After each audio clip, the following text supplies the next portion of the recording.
Diqqat! Shoshilinch! O'zbekistonda pensiya yoshi oshirilishi mumkin. Assalomu alaykum, qadrli tomoshabinlar, kanalimizga xush kelibsiz. Bugungi videomizda ko'pchilikni qiziqtirayotgan muhim mavzulardan biri pensiya yoshi haqida gaplashamiz. Videoni oxirigacha ko'ring, like bosishni va kanalimizga obuna bo'lishni unutmang. Pensiya jamg'armasi rahbariyati mamlakatda pensiya tizimini isloh qilish bo'yicha yangi taklifni ma'lum qildi.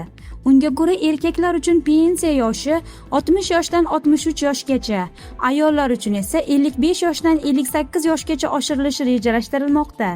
Biroq bu o'zgarish birdaniga amalga oshirilmaydi.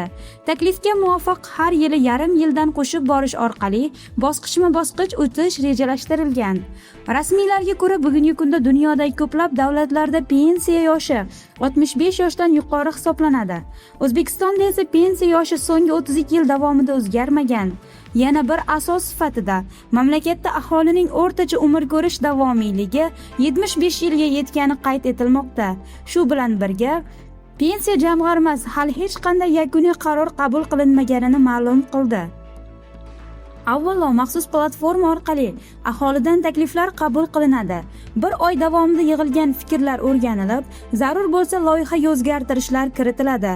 Qizig'i shundaki, yana bir yumshoqroq variant ham muhokama qilinmoqda. Bu variantda pensiya yoshi har yili 6 oy emas, balki 3 oydan oshiriladi. Bunday holda islohot uzoqroq davom etadi. Ammo aholi uchun yengilroq o'tish davri yaratiladi. Demak, hozircha bu masala muhokama bosqichida. Siz pensiya yoshini oshirishni qo'llab-quvvatlaysizmi? Fikrlaringizni izohlarda yozib qoldiring.